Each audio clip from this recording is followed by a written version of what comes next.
You are told, very early in your life, that space is cold but fair, that the stars do not hate you, that if you follow the rules, obey the treaties, respect the balance, the galaxy will leave you alone. That is the lie everyone believes, right up until the moment they are abandoned. And before we begin, if you enjoy long, cinematic HFY stories where humanity refuses to break even when the universe expects it to, take a second to like the video, subscribe to the channel, and stay with me until the end. These stories only work if you're still listening when the silence gets heavy. You remember the sound first, not the alarms, those died quickly. Not the screaming, there wasn't much of that. You remember the quiet after the council fleet jumped away. One moment, their drives burned blue and white across the void. Tens of thousands of ships turning in perfect formation. The next, only distortion, fading radiation, and the slow, awful realization that you were still here, left behind. The station K317, an outer humanitarian relay, drifted in the shadow of a red dwarf star. Its hull was scarred, its docking rings twisted from earlier bombardment. Refugees filled every corridor, 6 species, dozens of biologies, all pressed together by panic and failing life support. You are not a soldier. You are a logistics officer from the Avalari Concord, assigned here because you are good with numbers and calm under pressure. Neither of those skills matter when your allies decide you are no longer worth saving. The Council's final transmission still echoes in your auditory sacs. Resources insufficient. Strategic withdrawal authorized. All remaining assets are to be considered. Lost. Lost. Not dead. Not doomed. Lost like misplaced cargo. The Velth children cry first. They are amphibious, their skin drying as humidity systems shut down. The Thorax elders follow, their jointed limbs trembling as gravity fluctuates. Even the Kesh warbred, horned, proud, sit down with their backs to the wall, weapons untouched. They understand what abandonment means. You count the hours. Oxygen for 6 days, maybe 7 if you cycle sectors. Food for 9, water for 12. Medical supplies already gone. No fleet is coming. No signal is answered. And then an unauthorized ping appears on your console. Not council encryption. Not pirate chatter. Old, rough, narrowband. The kind no advanced Navy uses anymore. The translation AI hesitates, then renders the words. This is United Terran Vessel Gravesend. Civilian escort class. We are receiving distress signals from your sector. Please respond. You almost deleted. Everyone knows the Deathworlders don't come this far out. Humans avoid council space unless contracted, and no one contracts humans unless desperate. You respond anyway. Your voice shakes as you identify the station, the casualties, the abandonment. You do not ask for rescue. That would be insulting. You simply report facts as your training demands. There is a pause, long enough for you to feel foolish.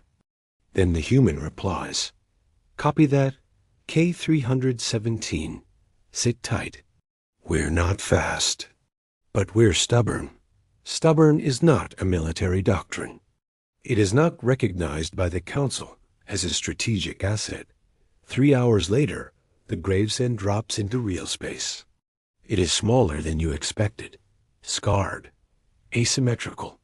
Its hull bears no noble insignia, no polished alloys, just layered plating and burn marks that were never fully repaired.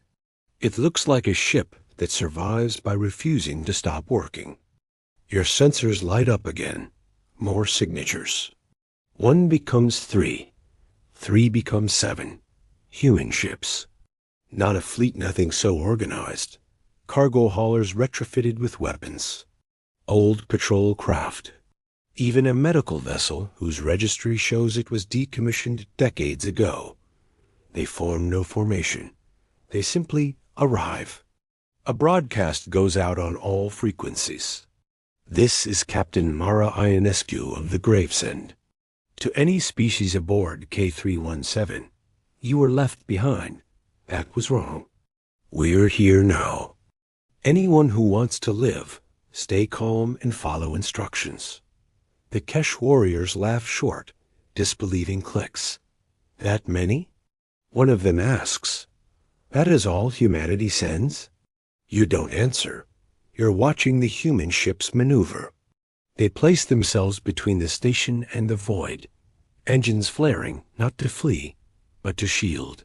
Your sensors detect something else. Incoming warp signatures.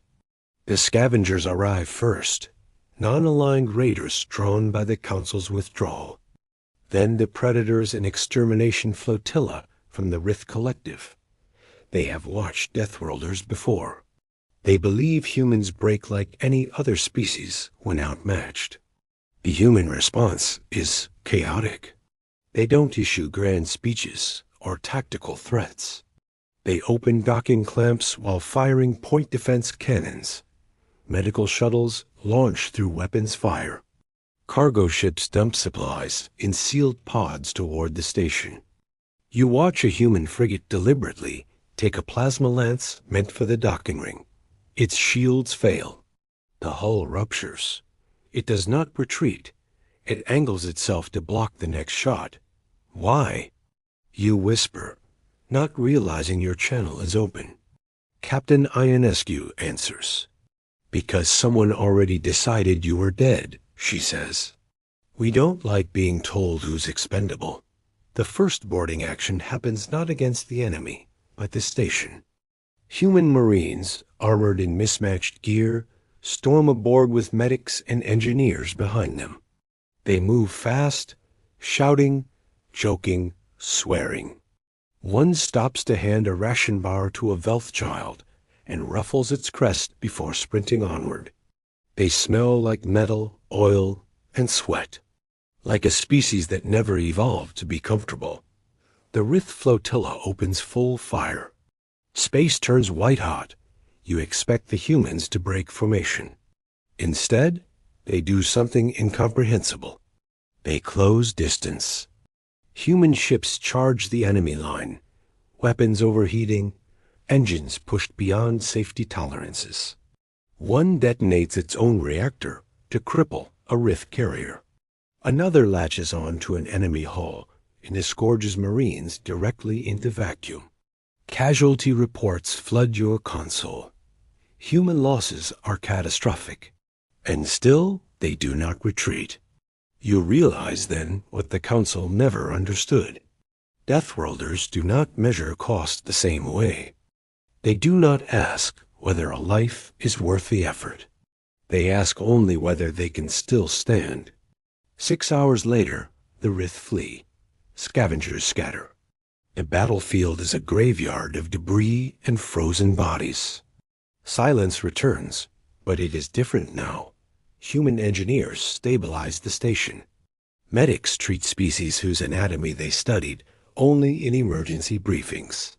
They work until they collapse, then get back up. Captain Ionescu meets you in the command hub. Her face is lined, eyes bloodshot, uniform scorched. She does not look like a hero. She looks tired. We can't take everyone at once, she says, but we won't leave anyone. We'll run convoys.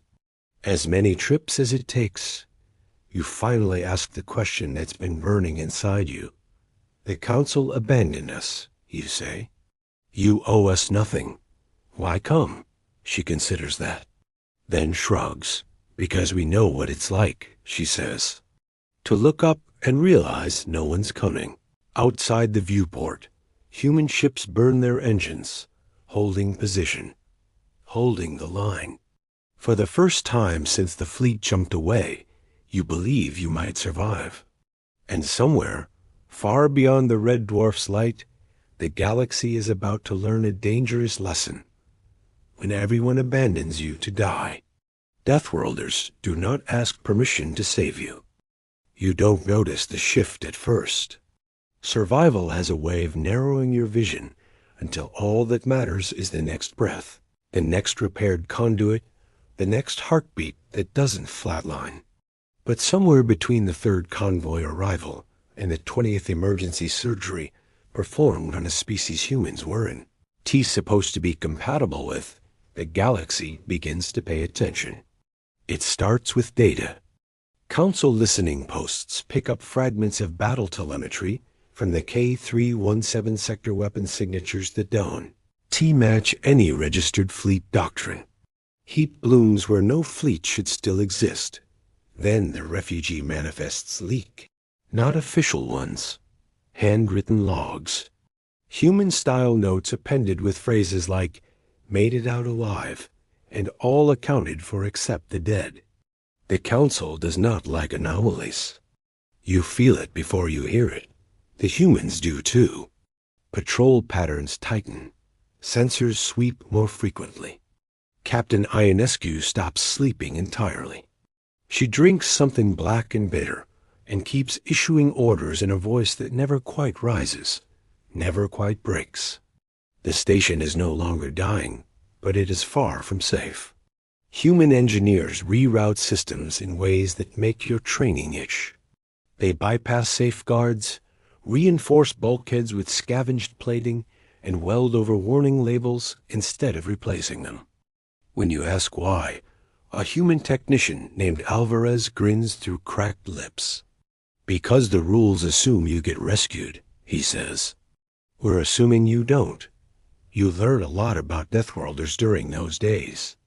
You learn that human medics will treat enemies if they're wounded badly enough, that their soldiers argue loudly and affectionately, even while cleaning blood off their armor, that they memorialize their dead, not with silence, but with stories told over bad food and worse jokes.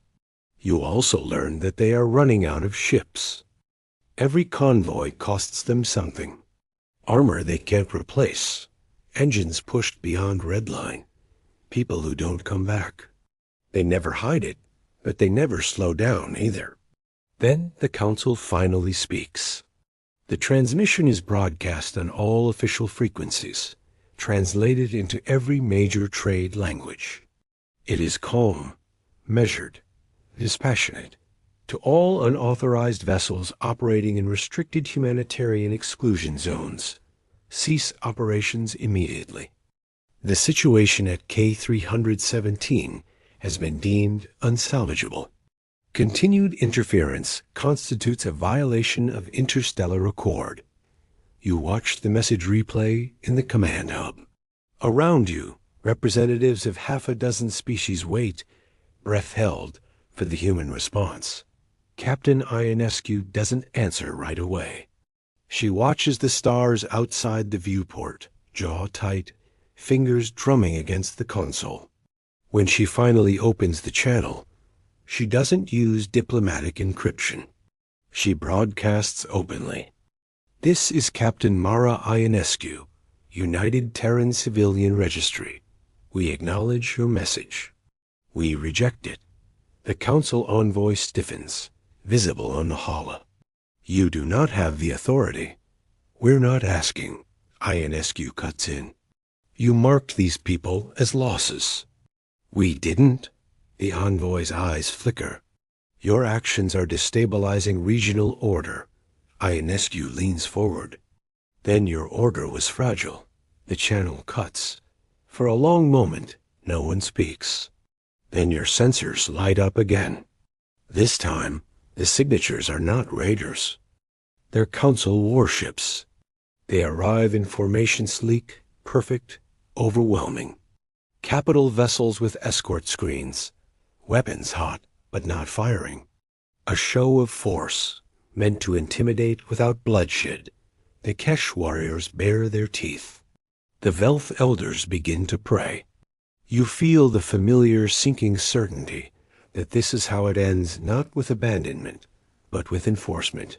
The human ships move, not to attack. They form a ring around the station. Damaged hulls to the outside. Medical vessels tucked deep within the formation. Every ship aligns itself so that any incoming fire must pass through human metal first. A human lieutenant speaks quietly over internal comms. All hands brace. No one fires unless fired upon. You turn to Ionescu. They will destroy you, you say. The council cannot allow defiance. She nods once. Yeah. Then why?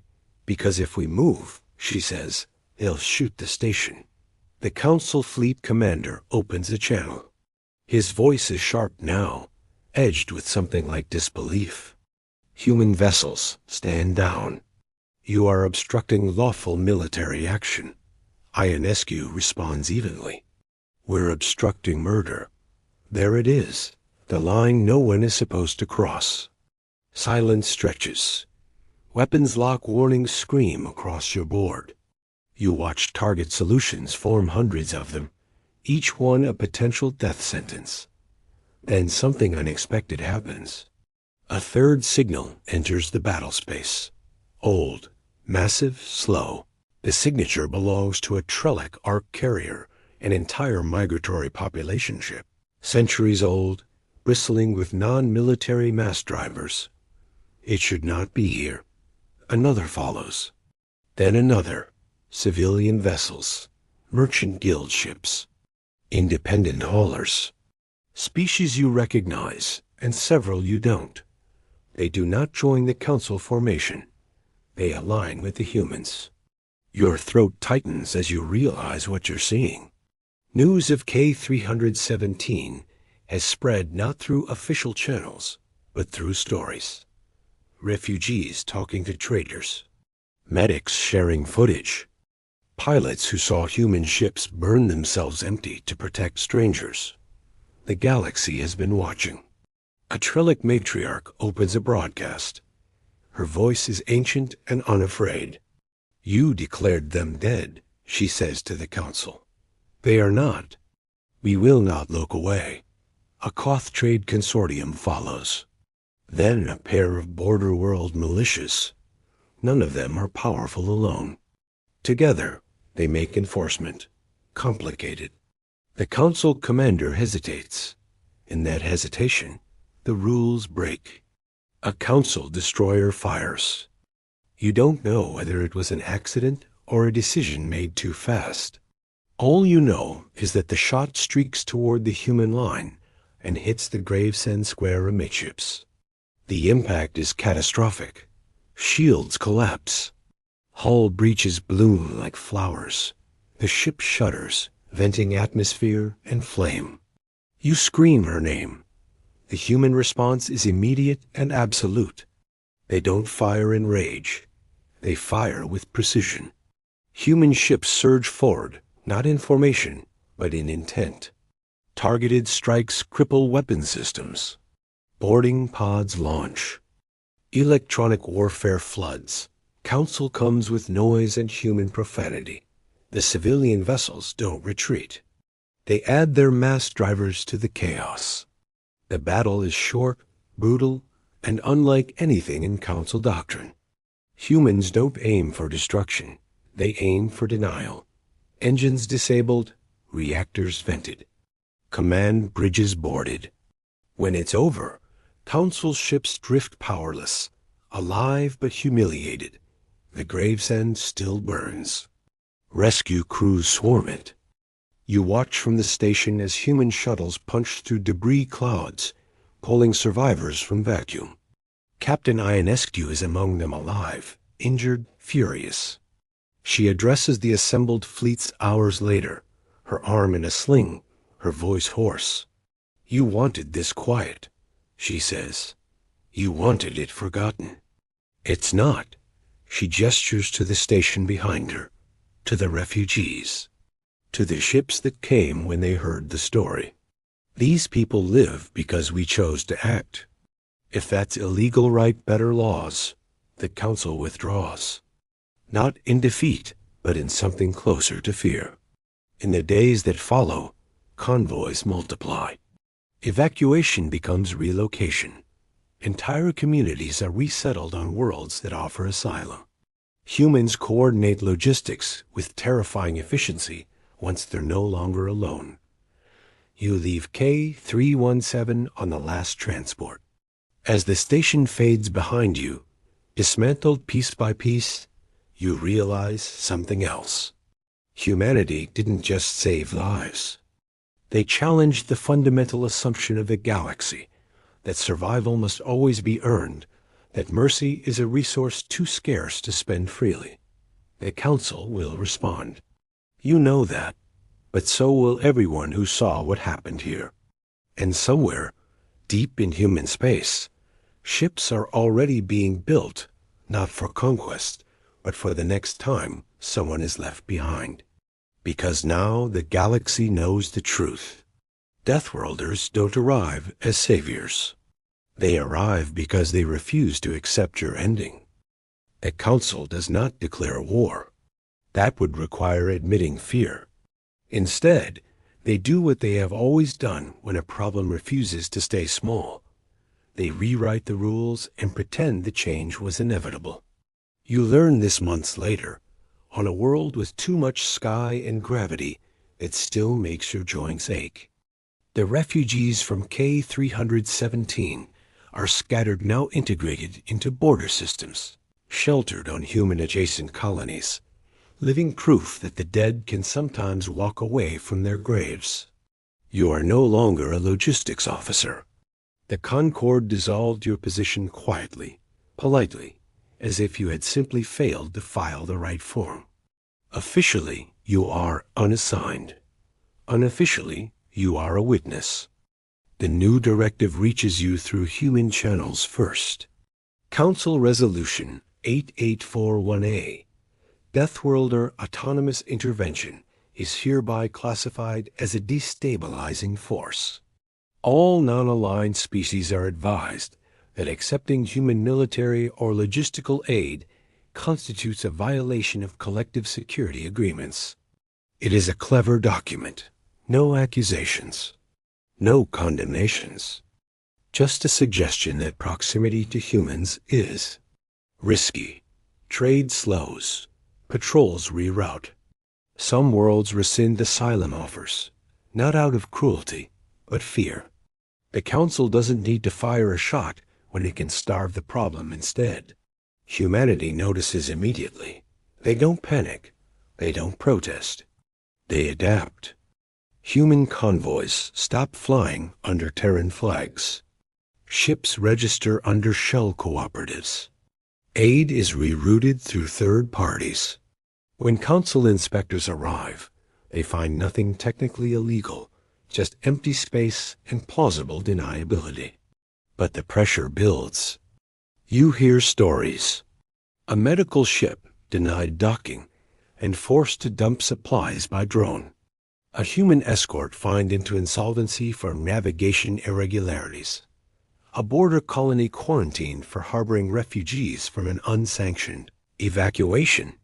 Still, humans don't stop. They just get quieter. Captain Ionescu visits the settlement once, limping more noticeably now. Her hair has gone gray at the temples. She sits with you on a ridge overlooking a half-built habitat dome, watching Velth children chase a gravity skimmer that barely functions. They think this will make us choose, she says. Comfort or conscience. And will it, you ask? She smiles, tired and sharp. We're Deathworlders. Comfort was never guaranteed. The Council's mistake isn't underestimating human strength. It's underestimating human memory. Humans remember who stood with them at K317, who blocked their ships, who fired first. Names are logged, patterns tracked, not for revenge, but for preparation. The breaking point comes not with a fleet, but with a lie. A Council broadcast claims that a human relief convoy introduced a biohazard to a neutral world fabricated data, altered sensor logs, a clean narrative of human recklessness. Sanctions escalate overnight. Borders close. The galaxy watches, uncertain. Humanity releases everything. Raw footage, medical records. Unedited comes from K317.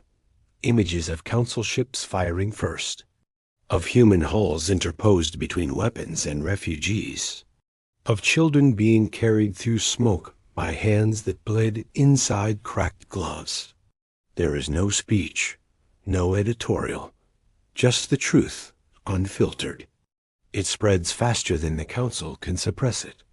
Private networks, black market relays, personal devices.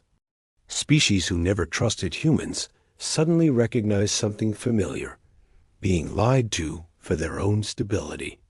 Protests erupt on council core worlds. Trade guilds suspend cooperation. Minor fleets refuse inspection orders.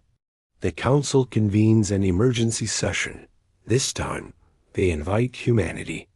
Captain Ionescu does not attend. Humanity sends an archivist. A thin, soft-spoken human named Elias Grant stands alone before the assembly. No uniform, no weapons, just data slates and a calm voice. You called us destabilizing, he says. You were right, murmurs Ripple. Your system relies on acceptable losses, Grant continues. On deciding in advance who is worth saving. Humanity does not operate that way. That makes us inconvenient. A counselor interrupts. Are you threatening us? Grant shakes his head. No, we're informing you. He gestures, and the chamber fills with projections new shipyards in deep space, jointly funded by non-aligned worlds. Evacuation corridors mapped beyond council jurisdiction. Mutual aid pacts that bypass centralized authority. You can sanction us, Grant says.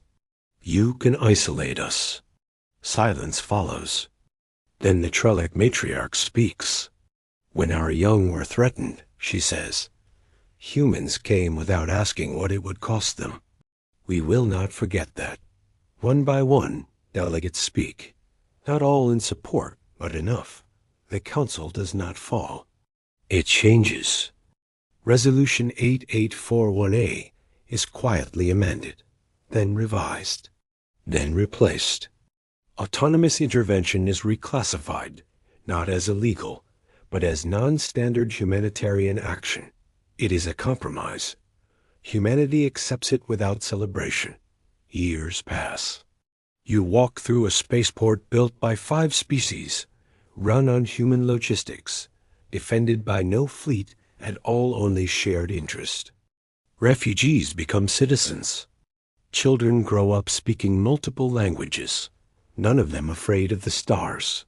You sometimes think about K317, about how close the galaxy came to deciding that survival must be rationed. Human ships still answer distress calls. Not all of them, not always in time. They fail. They lose people. They grieve. But they keep going. Because Deathworlders don't believe the universe owes them victory. They believe that when someone is abandoned to die, the only moral response is to refuse that ending. And long after treaties change and councils forget their own revisions, the story of K317 remains, not as a legend of conquest, but as a warning. If you decide someone is expendable, make sure the Deathworlders don't hear about it.